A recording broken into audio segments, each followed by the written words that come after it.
Buonasera, benvenute e benvenuti e ben restati a chi è restato alla prima edizione di Orizzonti Extra. Io sono Chiara Tagliaferri e sono molto contenta questa sera di inaugurare i nostri incontri con i protagonisti del film che ha aperto questa sezione, Land of Dreams. Quindi invito a raggiungermi sul palco questa sera la regista Shirin Neshat, che ha diretto insieme a Shoja Azari il film, l'attrice protagonista Sheila Wand e gli attori Matt Dillon e William Mosley.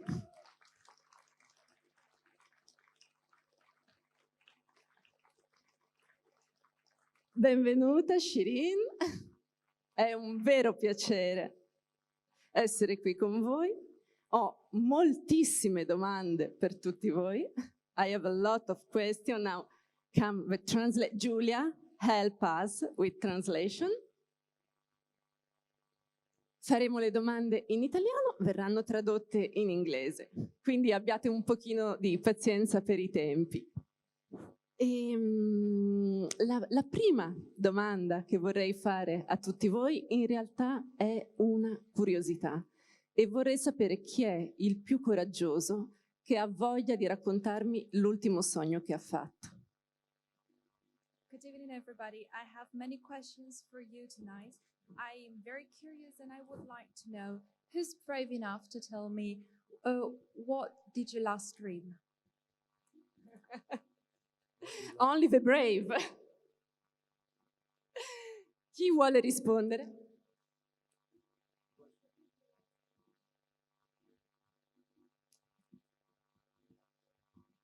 Come on, William, spit it out, man. Shirin, I think you should tell us. Penso che siano tutti accesi, sì. I think you can hear me. I think seriously, for me, I have been obsessed with dreams because my dreams very often are a projection of my fears and anxieties. And I don't have very good dreams, are usually nightmares. And the reason this film was made is because as an artist, I'm very interested in other people's fears and in dreams. And so for me, dreams are most truthful of human experience, where most often we hide in reality. So I've made films of my dreams, and I think I don't want to mention one. I can remember one I had. I think it was last night. Is this working? Okay. So it's actually, well, I had a dream about my mother, who's actually here. But I had a dream that I was this is kind of like the movie. I had a dream that I was sitting in my grandmother's house, and I was watching TV, and I was kind of stressed about something. So I can't believe I'm showing this right now. And basically, my mother collects suitcases, like old. She's here actually, so you'll probably be annoyed that I'm telling the story. But this is my dream, and I just remember she collects 1930 suitcases. She has about 70. And she was coming into the house wearing the COVID mask, and she was carrying a great big suitcase, kind of like in the movie, the one that you had actually. And it was overwhelming her. And I saw her and I just thought, what is she doing? Like, why does she keep buying these suitcases? Why does she keep causing herself so much stress? And that was like my dream from 2 nights ago. Great. Giulia, vuoi iniziare a tradurre tu? Io sono letteralmente ossessionata dai sogni. Secondo me i sogni sono una proiezione delle mie paure e delle mie ansie, e questo è il motivo per cui ho deciso di realizzare questo film. E mi interessano particolarmente i sogni e le paure delle persone. Per me i sogni sono davvero il posto in cui nascondiamo la nostra realtà più vera, ed è questo il motivo per cui ho deciso di realizzare questo film. Per quanto mi riguarda invece è un sogno molto strano, mi trovavo a casa di mia nonna, stavo guardando la TV ed ero molto stressato, c'era anche mia mamma che è qui presente, lei colleziona valigie degli anni 30, ne ha circa una settantina, a un certo punto sollevava una valigia molto pesante, io non capivo perché, continuavo a domandarmi ma perché fa queste cose? È il vostro turno, vi va Sheila e Matt di raccontarmi il vostro di sogno? About my dreams, you know, I don't remember my dreams unless I write them down immediately. I don't remember them. I really have to make an effort to remember my dreams. I have to really, but they are very revealing, I find. Dreams are very, very, very, very revealing about ourselves. I don't think they're prophetic. I don't think they tell my dreams. I don't feel that dreams are some sort of prophecy. You know, I believe that our dreams are sort of are our subconscious, and that I think it's pretty standard belief about dreams, that we are everybody in our dreams, right? So I don't have any off the top of my head that I remember. I had this crazy dream that one day I would work with Shirin Neshat, and I'm like, Well, that was am I prophetic. still in the dream, or the dream became reality, and it's the best dream ever. It's the best. She really created such an amazing experience for all of us. Giulia?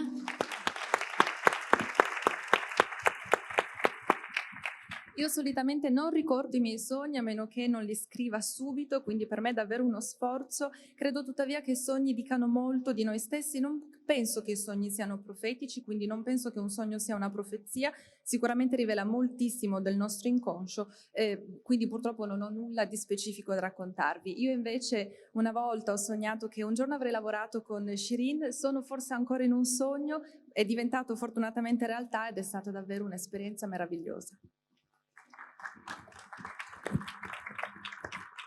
Io vorrei attaccarmi alle parole che ha detto Shirin su quanto i sogni possono essere oscuri. E se ci pensiamo, il Novecento è partito, è stato inaugurato con l'interpretazione dei sogni di Freud, che ci ha aiutato a provare a capire meglio i nostri pensieri e anche quello che desideravamo. Mentre nel vostro film, tu e Shoja, avete immaginato un potere governativo che ci controlla anche nel mondo onirico. È una distopia o in realtà questa possibilità è più reale di quanto noi tutti immaginiamo e pericolosa quindi per questo? So the 20th century opened with Freud's interpretation of dreams, and dreams could thus help you release thoughts and desires, while in your film, the study of the dream dimension becomes a dangerous tool of control. So is it really dystopic to think that power wants to control our dreams, or is it more real than we think, and is it really dangerous? Well, one of the reasons I made this film was a kind of a critique of, you know, the more governmental, the power structure, and the way that deception is so much part of the governmental administrations, whether it's the United States or Iran. And I felt that it was not that unimaginable, especially this film takes place in the future, that there's this theater of absurdity in America, in Iran, where I think it's imaginable that one day they will try to spy on people's subconscious and try to find out what they fear about or what are they thinking about. So yes, it was absolutely related to my thinking about the American society and the control. La ragione per cui ho voluto realizzare questo film è un po' anche una critica della struttura stessa del potere che si basa molto sull'inganno, che sia negli Stati Uniti o che sia in Iran, e credo che non sia così inimmaginabile che quello che succede in questo film ambientato nel futuro possa succedere anche in America oppure in Iran. Potrebbero effettivamente spiare i nostri sogni per capire e controllare quello che pensiamo. Infatti ho una domanda per Matt Dillon a questo proposito, perché il film è ambientato in un futuro prossimo in cui l'America ha chiuso i suoi confini. Tu da americano, mentre lo giravi, ti sei trovato in uno strano tilt tra ciò che mettevi in scena e ciò che era la realtà, soprattutto sotto Trump all'epoca. So the film is set in a near future where America has closed its borders. As an American, while you were shooting this film, have you ever felt that it didn't seem so much like a dystopia, especially after the experience with President Trump? Wow. Okay. Yes? Well, I'm glad that nightmare is over. Although we're not totally out of the woods yet, right?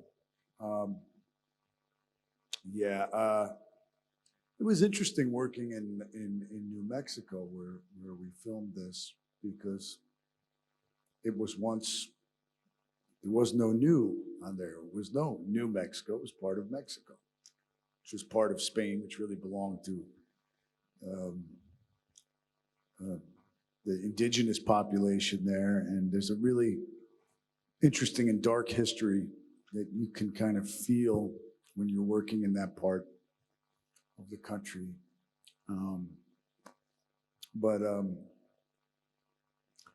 Yeah, it was really, it was an interesting time because it was right around the time of the election. So a lot of these things were very, like the joke in the bar that we have at the beginning, was that before or after the election results? Was before or during, or it was right around that time?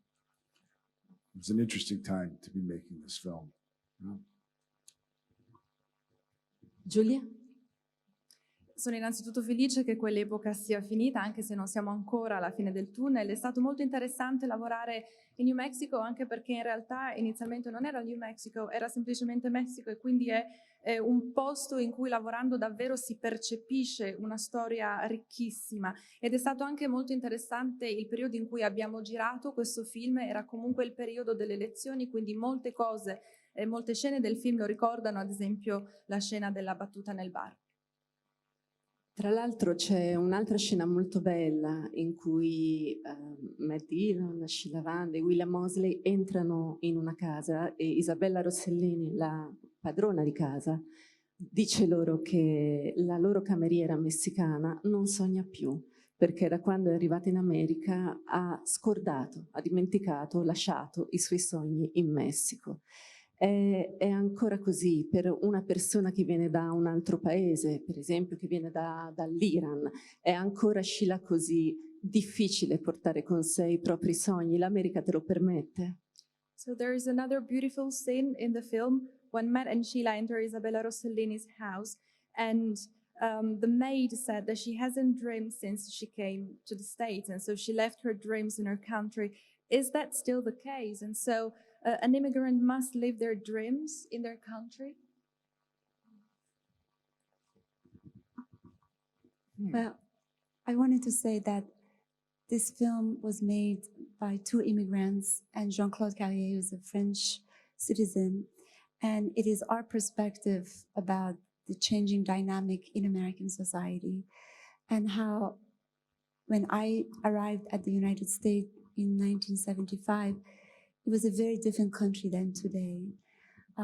America is a place that welcomes the displaced and is made by the blood of the immigrants. But I think more and more we see a new shift in American society with really a rise in racism and conservatism. And I think this film is meant to question the identity of America and how it's shifting. but all from the point of view of someone who really appreciates being given a home, but at the same time daring to criticize. And the last thing I want to say, I come from Iran. It was also a very problematic country, and I live in exile. So I find myself in a place as an artist to be able to criticize both my own country, native country, and host country. And this is what really this film is about, is questioning governments and people of power from the perspective of an immigrant. Sorry for such a long...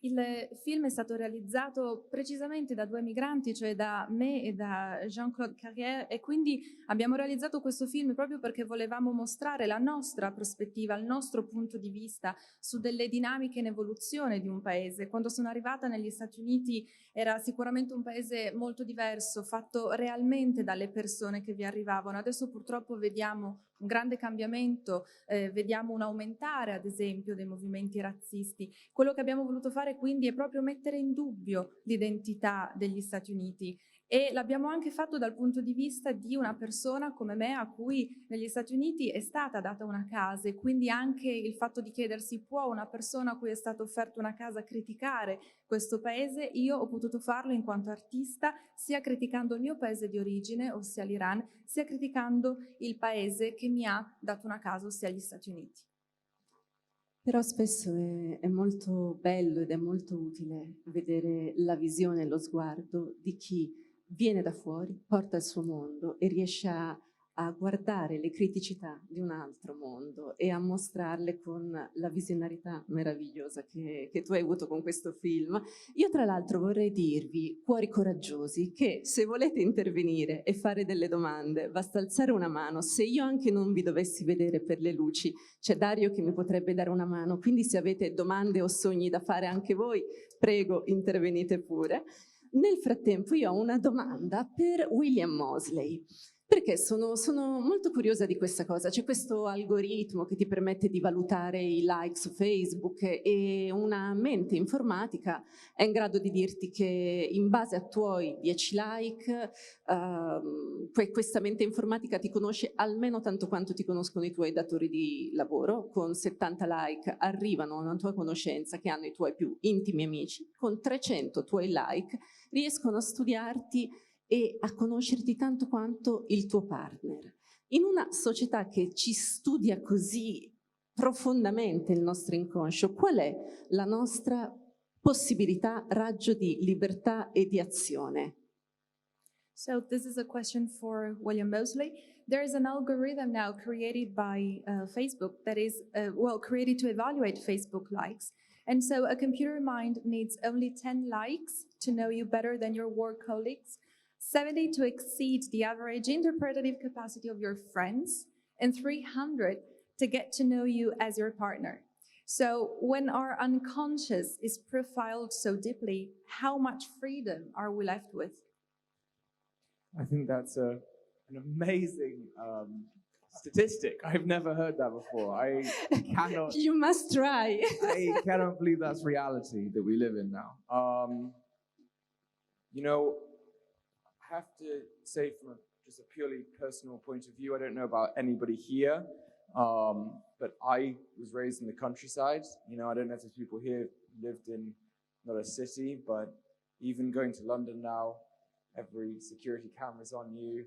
You know, every time we go somewhere, it's like so our fingerprints are taken, our eye print. They want literally our blood, you know, and it's quite scary, you know. And recently, I moved back to the countryside where I grew up, and in a lot of ways, I did that because I want my freedom.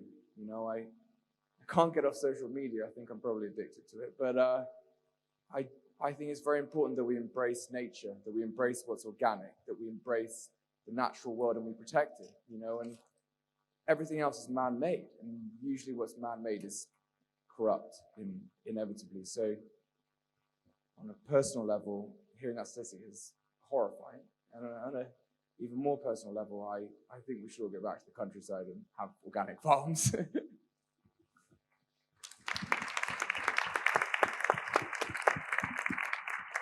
Innanzitutto complimenti per queste statistiche, davvero incredibile, non le conoscevo. Il mio è un punto di vista sicuramente molto personale, io sono cresciuta in campagna ed è incredibile come la realtà sia diversa. Ad esempio ora a Londra ci sono telecamere di sicurezza dappertutto, ci vengono chieste le nostre impronte digitali, letteralmente vogliono quasi il nostro sangue, questo fa davvero paura ed è per questo che recentemente sono tornato a vivere in campagna proprio perché volevo riappropriarmi della mia libertà. Credo che tutti noi dovremmo farlo, dovremmo accogliere nuovamente la natura, nutrirci di tutto ciò che è biologico perché il resto in fondo è fatto dall'uomo e in questo senso è corrotto e quindi dovremmo davvero ritornare invece ad una vita immersa nella natura.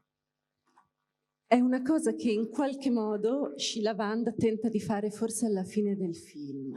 Tu sei una acchiappasogni formidabile, la gente si fida di te, ti racconta i suoi sogni, quando però ti domandano perché ce lo chiedi, tu rispondi per proteggervi e ci credi, fino a un certo punto tu ci credi, pensi che sia vero, solo dopo che parli con William in realtà e dopo tutto quello che ti accade ti rendi conto che non era così vero. E quindi la mia domanda per te è questa: noi viviamo in una società che in realtà spesso ci rende inconsapevoli delle conseguenze delle nostre stesse azioni. So, in the movie, you are a terrific dream catcher and people trust you.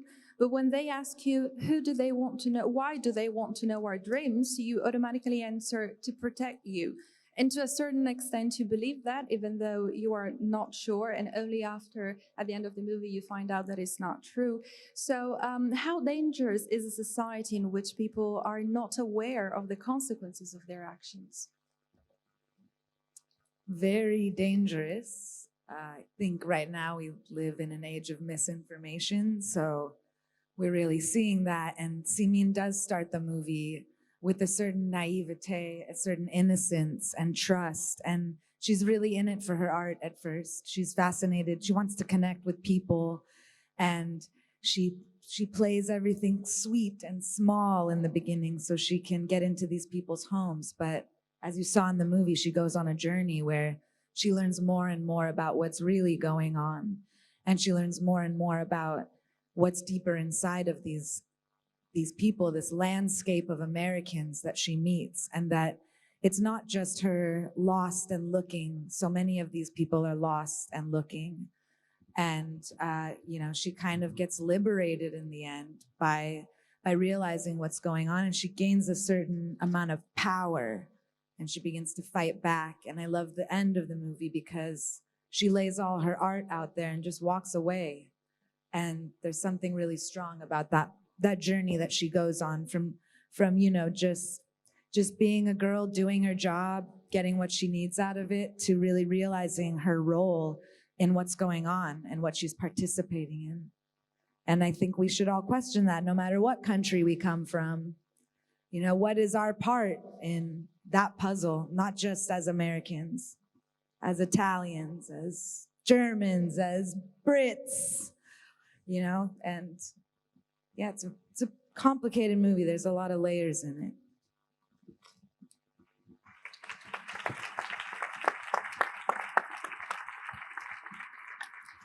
È sicuramente molto pericoloso e lo vediamo proprio nell'evoluzione del personaggio. All'inizio è molto ingenua ed è soprattutto affascinata da quello che fa. Lo fa proprio perché vuole conoscere, vuole sapere di più delle persone che intervista.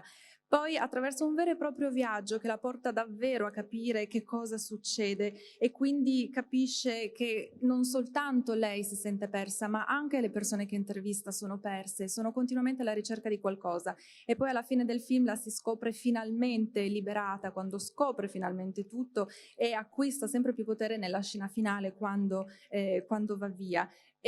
Quindi un viaggio molto interessante, quello in cui passa dall'essere semplicemente una ragazza che fa il suo lavoro a realizzare davvero qual è il suo ruolo nel mondo, nel suo paese, e credo che questo ci riguardi tutti, noi tutti, indipendentemente dal paese da cui veniamo, dovremmo davvero capire qual è il nostro ruolo, che tessera siamo all'interno del puzzle della vita.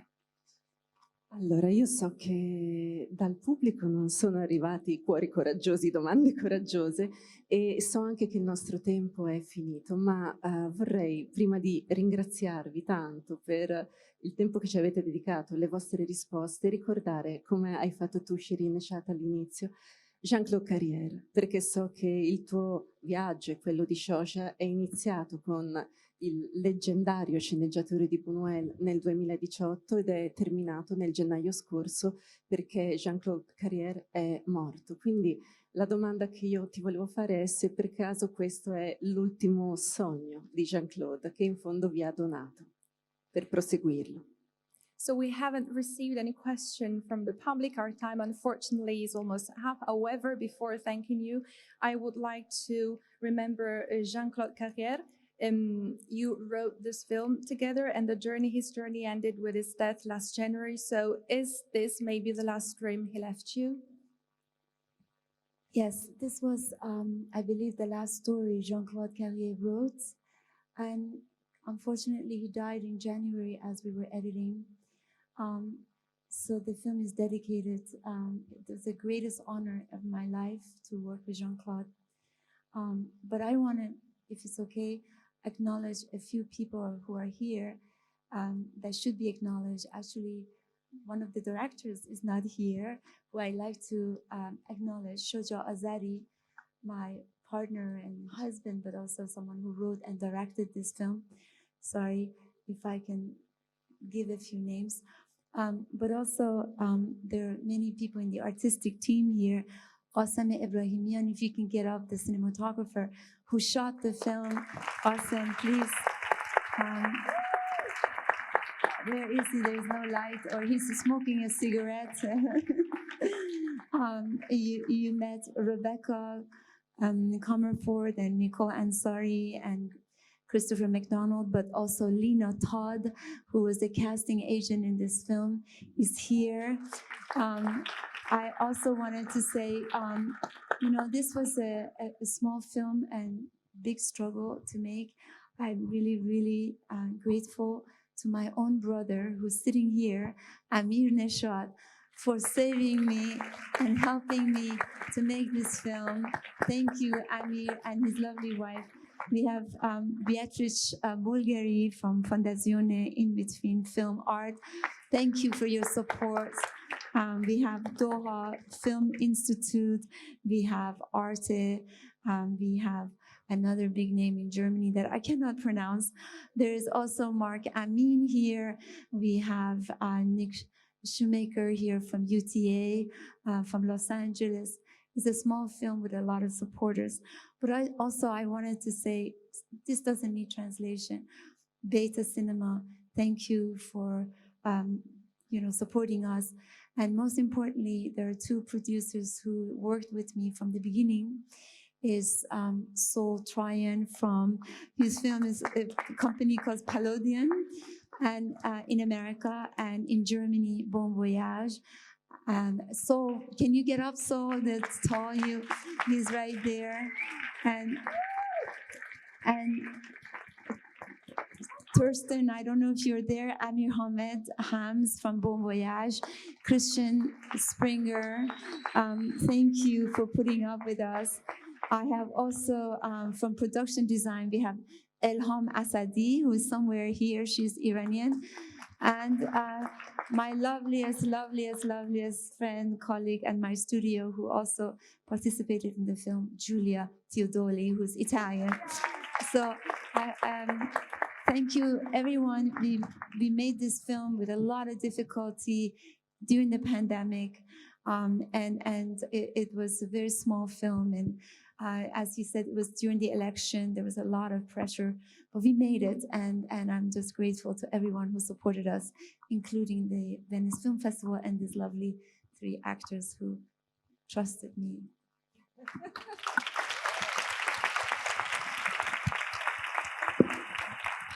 Grazie infinite Shirin, Neshat, Shilavan, Madilon, Willem Mosley. È stato un onore partire con voi questa Orizzonti Extra. Grazie di cuore.